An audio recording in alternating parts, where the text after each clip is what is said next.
अच्छा बाबा, जब भी मैं साइकिल चलाता हूँ तो तुम देर तक चलाने के बाद थक क्यों जाता हूँ मैं? इसको समझते हैं डूड। तुम पहले ये बताओ, एक्सरसाइज करते हो? हाँ बाबा, डेली करता हूँ मैं। Oh, it's very good for health. लेकिन इतनी एनर्जी लाते कहाँ से हो? खाता हूँ बाबा मैं तो बहुत फल सब्जी।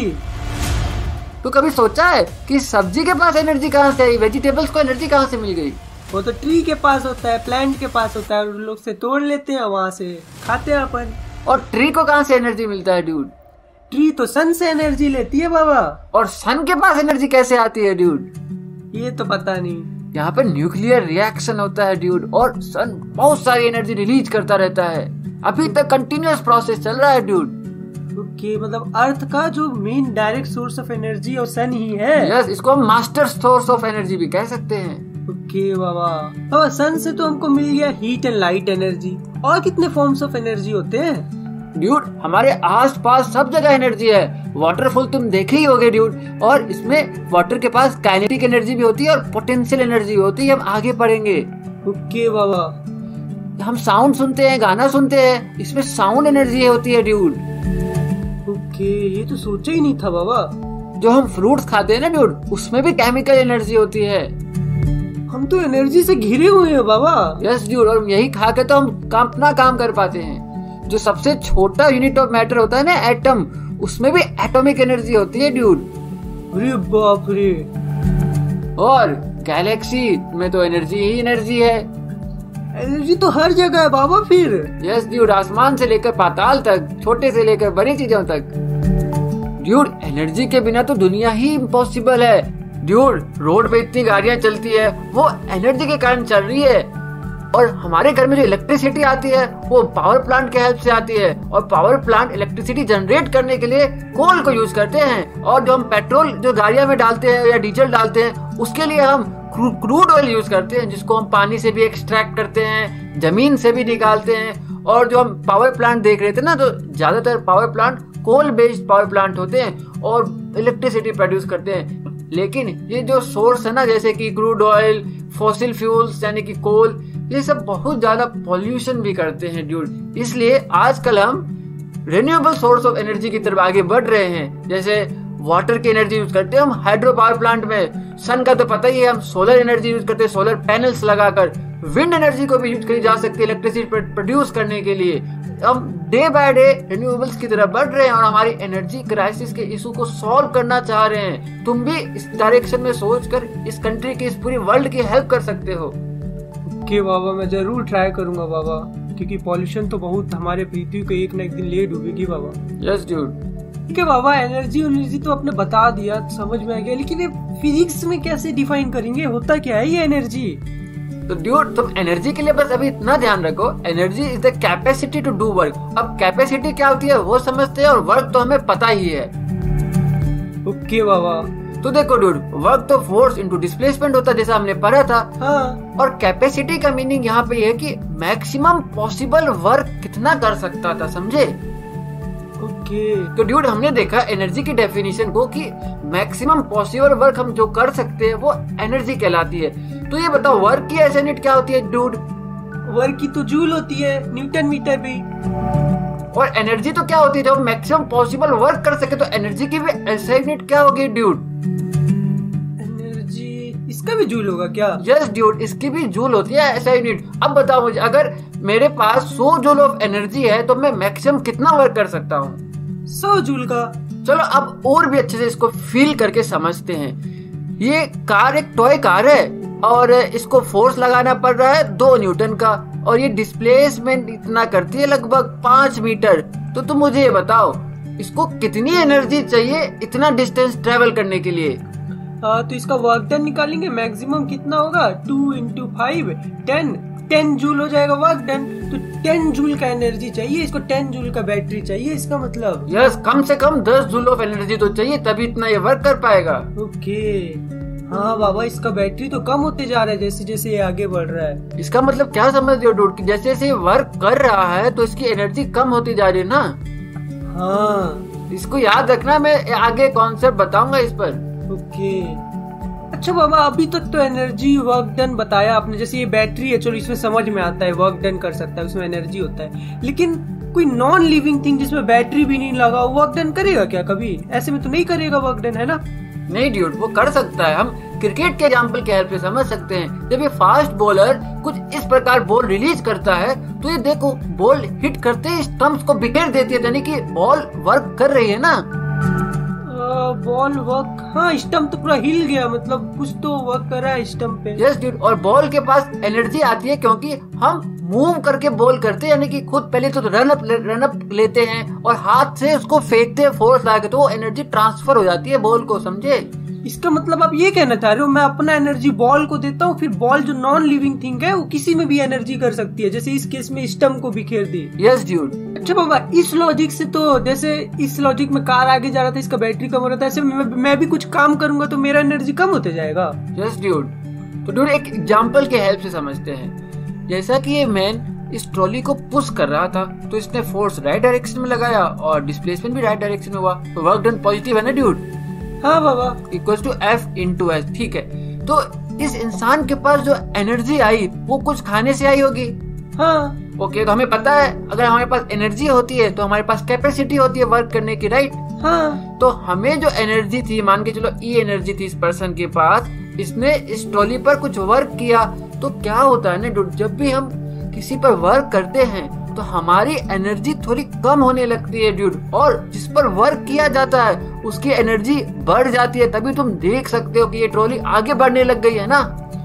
ओके, मतलब ये धीरे धीरे ट्रॉली को ढकेलेगा तो खुद ही थक जाएगा, इसका एनर्जी कम होगा लेकिन ट्रॉली पे एनर्जी ट्रांसफर हो रहा है इसका। Yes dude. तो आप समझो, काफी बच्चे कंफ्यूज रहते हैं कि पहले वर्क पढ़ लिया फिर एनर्जी पढ़ लिया, तो सोचते हैं वर्क और एनर्जी में डिफरेंस क्या है या कोरिलेशन क्या है। तो सिंपल तरीके से इसको ऐसे ध्यान रखो, हमारे पास एनर्जी होगी तब हम वर्क कर पाएंगे, लेकिन जब भी हम वर्क करेंगे तो एनर्जी का ट्रांसफर होगा, समझो इस चीज को, समझे? अगर आप पॉजिटिव वर्क करेंगे किसी ऑब्जेक्ट पर तो हमारी एनर्जी रिड्यूस होगी और सामने वाले की बढ़ेगी, और हम पर वर्क किया जाएगा तो हमारी एनर्जी बढ़ेगी और जो हम पर वर्क करेगा वो उसकी एनर्जी रिड्यूस होगी, समझे? हाँ बाबा, ये तो समझ आ गया। तो अब हम यहाँ तक रिवाइज कर लेते हैं। तो हमने देखा energy is the capacity to do work, और जिसके पास एनर्जी होती है वो वर्क कर सकता है, और अगर वो इंसान या ऑब्जेक्ट वर्क करेगा तो उसकी एनर्जी घटेगी, और वो ऑब्जेक्ट पर अगर वर्क होगा तो उसकी एनर्जी बढ़ जाएगी। ओके ओके बाबा, और जो भी ऑब्जेक्ट के पास एनर्जी होगा वो तो वर्क कर ही सकता है। Yes dude. अच्छा बाबा, आप जो शुरू में बोल रहे थे ना, nuclear energy, heat energy, mechanical energy, ऐसे कितने प्रकार के एनर्जी होते हैं पूरे? बहुत डिफरेंट टाइप्स ऑफ एनर्जी होते हैं ड्यूड, हम देख सकते हैं, जैसे कि mechanical, heat, chemical, electrical, light energy, nuclear energy, sound energy, बहुत डिफरेंट टाइप्स ऑफ एनर्जी होते हैं ड्यूड। तो इतना सारा कुछ पढ़ना पड़ेगा हमको? नहीं ड्यूड, अभी हमारे लिए सबसे ज्यादा इम्पोर्टेंट है बस मैकेनिकल एनर्जी को समझना। तुमको एक इंटरेस्टिंग बात बताता हूँ, इन सब के अलावा भी एक बहुत ही यूनिक टाइप की एनर्जी होती है जिसको हम डार्क एनर्जी बोलते हैं ड्यूड। ये क्या होता है बाबा? यही एनर्जी रिस्पॉन्सिबल है, हमारा जो यूनिवर्स एक्सपैंड कर रहा है ना, उसके पीछे यही एनर्जी रिस्पॉन्सिबल है ड्यूड। ओके, इसके बारे में क्या जानते हैं अपन? इसके बारे में तो अभी अपन बहुत कम जानते हैं, मुझे भी रिसर्च करना पड़ेगा और ज्यादा, हम एज ए ह्यूमन बीइंग खुद रिसर्च कर रहे हैं इस पर, तुम भी रिसर्च करो ड्यूड। इसके बारे में थोड़ा सर्च करूंगा बाबा, ये मस्त, मतलब थोड़ा इंटरेस्टिंग लग रहा है, dark energy. Yes dude. Okay dude, तो अब हम मैकेनिकल एनर्जी को समझते हैं, और मैकेनिकल एनर्जी के अंदर ही हम पोटेंशियल एनर्जी और काइनेटिक एनर्जी आती है ड्यूड। सेम होते हैं दोनों? नहीं, पोटेंशियल और काइनेटिक दो डिफरेंट फॉर्म्स ऑफ एनर्जी है, लेकिन दोनों ही मैकेनिकल एनर्जी के ही टाइप हैं ड्यूड। ओके बाबा। तो पहले काइनेटिक एनर्जी को समझते हैं। काइनेटिक का वर्ड का मीनिंग ही ये होता है, कुछ मोशन का मीनिंग होता है इसका। तो हमने क्या देखा था मोशन चैप्टर में कि स्पीड, वेलोसिटी, तो वहीं से काइनेटिक वर्ड आया ड्यूड। तो यहाँ से तुम्हें क्या लग रहा है काइनेटिक एनर्जी क्या होगी? काइनेटिक एनर्जी, अगर कोई ऑब्जेक्ट मोशन में होगा तो उसके पास काइनेटिक एनर्जी होगा। Yes dude. और हमने एनर्जी का मीनिंग क्या देखा था कि अगर किसी के पास एनर्जी है तो वो वर्क कर सकता है, तो काइनेटिक एनर्जी है तो वो वर्क कर सकता है ना ड्यूड। हाँ, तो अब हम आगे बढ़ते हैं। ये देखो ड्यूड, ये काइनेटिक एनर्जी का जो एग्जांपल है, ये जो बॉल थी ये मोशन में थी तो इसके पास काइनेटिक एनर्जी थी, इसी के कारण तो ये वर्क कर पाई ना, स्टंप्स को हिला पाई, समझो। अच्छा, बॉल में मोशन था इसीलिए आप बोल रहे हो उसमें काइनेटिक एनर्जी था। यस ड्यूड, समझ गया बाबा, ये तो मस्त एग्जांपल। यानी कि किसी भी ऑब्जेक्ट के पास अगर कोई वेलोसिटी है या स्पीड है तो उसके पास काइनेटिक एनर्जी होगी। तो ड्यूड, काइनेटिक एनर्जी के बहुत सारे एग्जांपल तुम देख सकते हो। जैसे एक नारियल अगर कोई पेड़ से गिर रहा है तो इसकी स्पीड होगी, तो यानी काइनेटिक एनर्जी होगी इसके पास। और हवा चलती है, विंड काइनेटिक एनर्जी का एग्जांपल है। ये सर्कुलर मोशन हो रहा है, ये भी काइनेटिक एनर्जी का एग्जांपल है। ओके, मतलब कुल मिला के जहाँ मोशन है वहाँ काइनेटिक एनर्जी है, जैसे कार चलना या कुछ भी चीज मोशन में है। हाँ ड्यूड, कार चलना, साइकिल चलाना सब एक मोशन के एग्जांपल है, तो ये काइनेटिक एनर्जी है। ओके बाबा। अच्छा बाबा, काइनेटिक एनर्जी तो बता दिया, लेकिन आप ही तो बोलते हो फिजिक्स में जब तक मैथ्स नहीं होगा तब तक वो फिजिक्स नहीं है, तो इसको मैथ्स के टर्म में बताओ क्या है काइनेटिक एनर्जी। चलो इसको एक स्टोरी के फॉर्म से समझते हैं। ड्यूड, एक फैमिली v स्पीड से कार से जा रही थी और उसका ब्रेक फेल हो जाता है। वहीं पर स्पाइडरमैन आकर कार को बचा लेता है और कार को रोक देता है ड्यूड। ओके बाबा। तो पहले ये बता मुझे, स्पाइडरमैन ने कार पर पॉजिटिव वर्क किया या नेगेटिव वर्क किया है? ओके, तो स्पाइडरमैन तो लेफ्ट हैंड साइड फोर्स लगा रहा था बाबा, और जो मोशन है वो तो राइट हैंड साइड हो रहा था, दोनों का डायरेक्शन अपोजिट है, मतलब नेगेटिव वर्क डन किया स्पाइडरमैन ने। वेरी गुड ड्यूड, तो यहाँ पर नेगेटिव वर्क कर दिया स्पाइडरमैन ने। लेकिन अच्छा बाबा एक बात बताओ, कार ने कितना वर्क डन किया स्पाइडरमैन पे? तुम बताओ, न्यूटन थर्ड लॉ के अकॉर्डिंग कार ने भी स्पाइडरमैन पे इक्वल एंड अपोजिट फोर्स लगा होगा, जो कि राइट डायरेक्शन में होगा ड्यूड। हाँ। और साथ में जो दोनों गए हैं वो राइट डायरेक्शन में ही गए हैं। अच्छा हाँ, तो कार ने स्पाइडरमैन पे पॉजिटिव वर्क किया है ड्यूड, समझे? ओके, अब क्लियर हो रहा है बाबा। Yes dude. तो ड्यूड, वर्क डन कितना हो गया? -F × d। हाँ, work done by Spiderman on car ना बाबा? Yes dude. Okay, negative work है तो देख ही लिया था हमने, और ये जो work done by car on Spiderman है तो पॉजिटिव वर्क है। Yes dude. ठीक है। तो ड्यूड, हमने देखा work done by car on Spiderman equals to force × d। Okay okay, और हमने ड्यूड एनर्जी की डेफिनेशन क्या देखी थी कि it is the capacity to do work. इसका मतलब कार जो इतना वर्क कर पा रहा है स्पाइडरमैन पे, इसके पास उतनी ही एनर्जी रही होगी ना ड्यूड? हाँ बाबा। और वो मोशन में है तो उसकी एनर्जी को हम काइनेटिक एनर्जी बोल सकते हैं ना ड्यूड? करेक्ट। तो ठीक है, इसका मतलब काइनेटिक एनर्जी FD के इक्वल हो गया ना?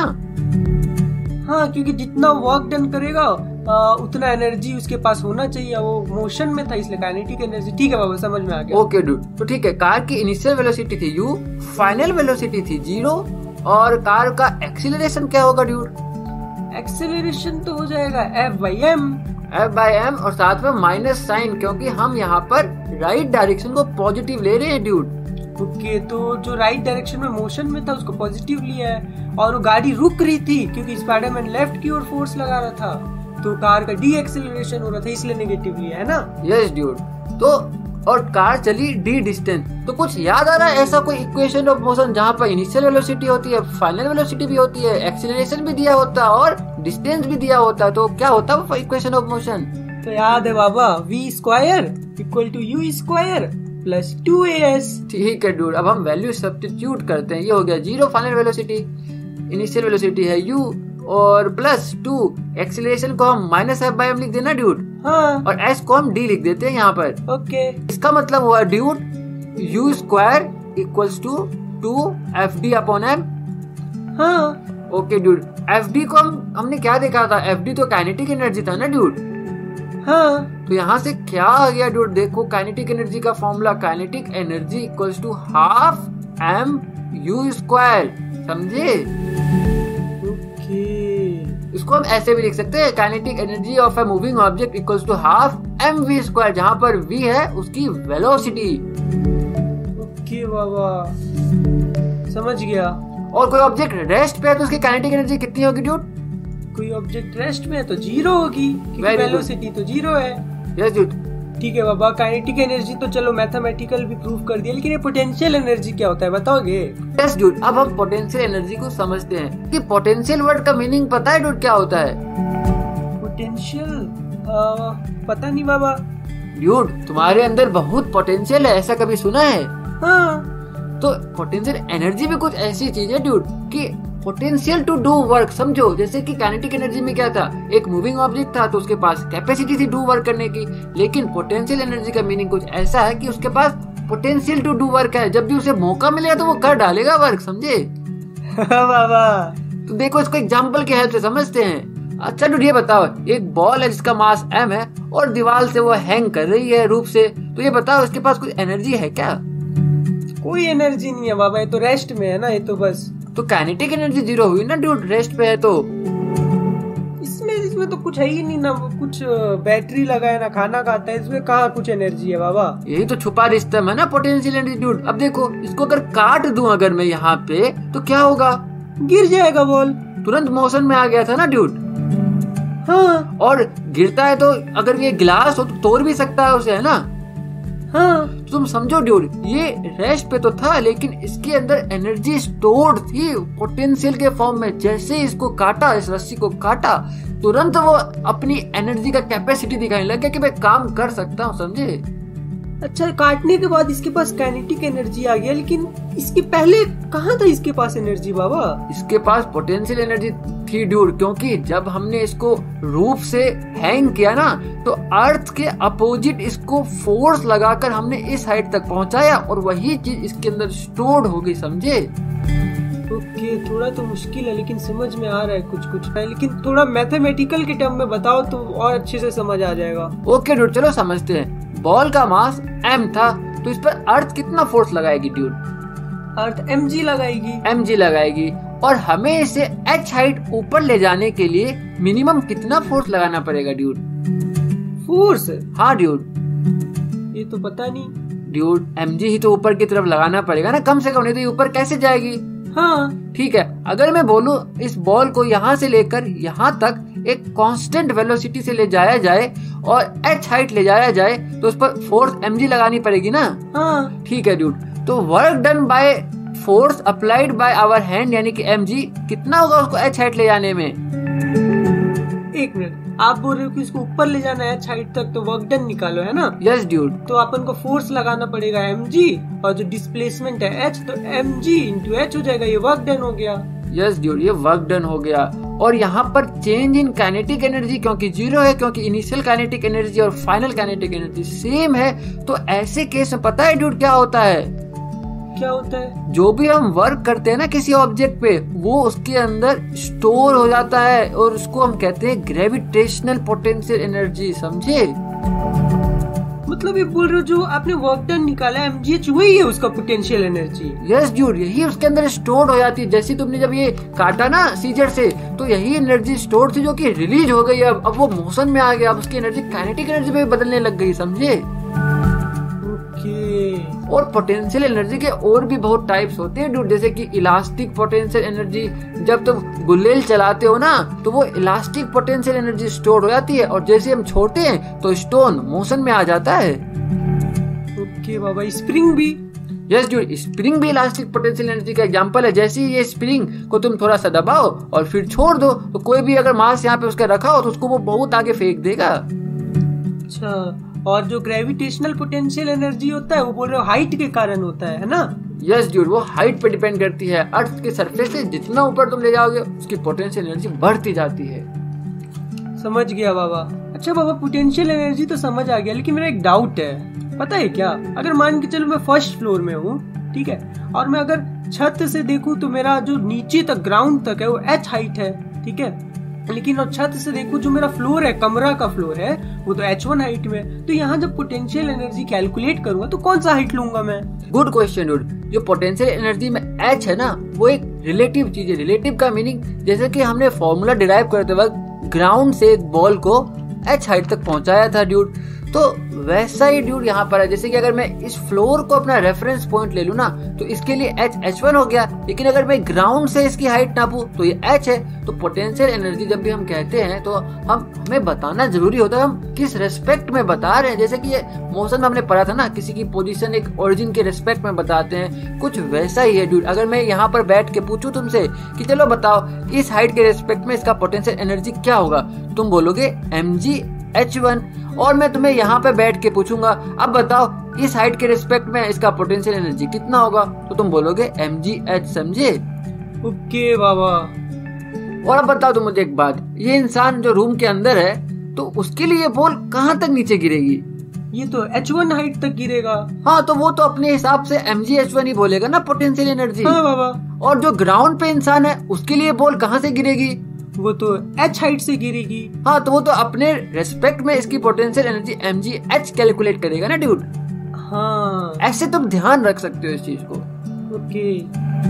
लेकिन बाबा अभी भी थोड़ा कंफ्यूजन है, कुछ बाबा स्टाइल का टेक्निक बताओ जो याद रख सकूं मैं। ठीक है ड्यूड, तुमको एक सिंपल टेक्निक बता देता हूँ। तो ड्यूड, अगर क्वेश्चन में ये नहीं दिया हो ना कि किस हाइट को रेफरेंस पॉइंट लेना है जहाँ से अपन हाइट को कैलकुलेट करेंगे, तुम बस ये ध्यान रखना कि जो भी बॉल है या कोई ऑब्जेक्ट है वहाँ से कितनी नीचे जा सकती है, तो तुम उसके रेफरेंस में बता देना कि इसकी पोटेंशियल एनर्जी mgh होगी, समझे?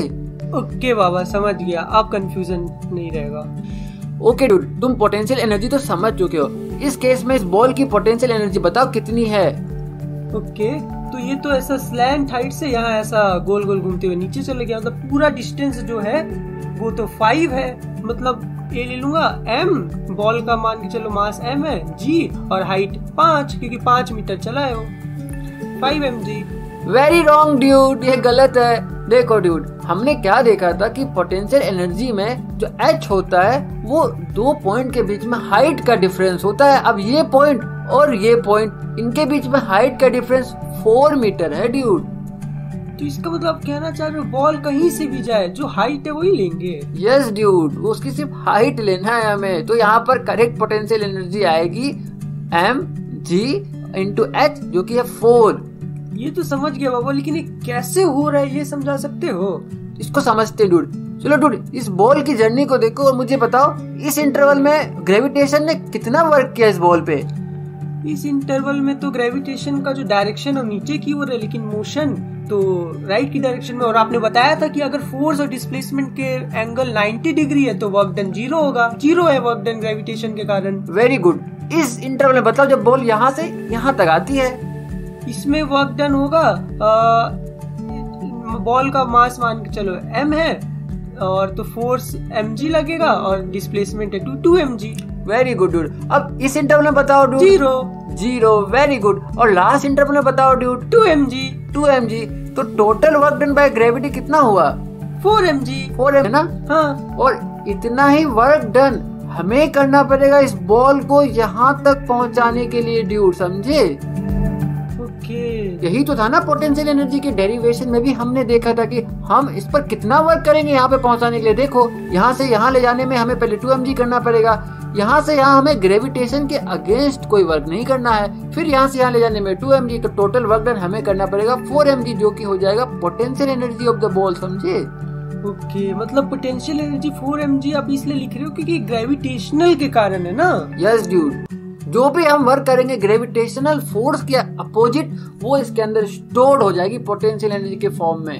इसका मतलब तुम क्या समझे ड्यूड? अगर एक बॉल 2 मीटर्स की हाइट पर ऐसे रखी हुई है तो यहाँ पर भी पोटेंशियल एनर्जी सेम होगी इस दोनों पॉइंट पे, समझे? हाँ, क्योंकि हाइट तो सेम है। Yes dude. अब बताओ इस केस में इसकी पोटेंशियल एनर्जी कितनी होगी ड्यूड? ओके, तो हॉरिजॉन्टल के कारण तो वर्क डन 0 रहेगा ग्रेविटेशन के कारण, और जो पोटेंशियल एनर्जी आपने बताया कि हाइट लेंगे हॉरिजॉन्टल में क्योंकि वर्क डन 0 है तो उसके कारण कोई वर्क नहीं करना पड़ेगा अगेंस्ट द ग्रेविटी, तो इसमें भी 4 mg हो जाएगा क्योंकि हाइट तो 4 है ना बाबा? Yes dude. तुम देख सकते हो जैसे जैसे हम सीढ़ियां बढ़ाते जाएं तो ये लगभग एक फ्लैट हो गया और पूरा का पूरा स्लैंट हो गया है, समझे? हाँ बाबा। तो इस केस में वर्क में जो हम कैलकुलेट करेंगे तो हाइट तो यही लेंगे ना ड्यूड? ओके, हाँ, जैसे ये केस में अपन निकाले थे तो h ही आ रहा था, ऐसे ही अगर सीढ़ियां बढ़ाते जाए क्या ही फर्क पड़ेगा, हाइट तो h ही लेंगे। यस ड्यूड, तो वर्क डन हमारा जो निकला था ना 4 mg, अब समझे क्यों आया? ओके, मैंने गलत ले लिया था बाबा, वो जो 5 लिया था, अब समझ आया 4 क्यों लेंगे। Yes dude. अब बताओ इस बॉल की पोटेंशियल एनर्जी कितनी है इस केस में? अब तो बता दूंगा बाबा, क्योंकि पोटेंशियल एनर्जी है वो तो पाथ इंडिपेंडेंट होती है, बस उसका हाइट देखेंगे, हाइट तो h है, तो ये कहीं से भी जाए कैसी भी जाए बॉल, तो इसका पोटेंशियल एनर्जी है mgh। यस ड्यूड, यहाँ पे थी इसकी पोटेंशियल एनर्जी mgh, लेकिन जैसे जैसे नीचे आ रहा है तो इसकी पोटेंशियल एनर्जी घटती जा रही है, समझे? हाँ, क्योंकि हाइट घटता जा रहा है। So one very important point to note is that potential energy is path independent, समझे?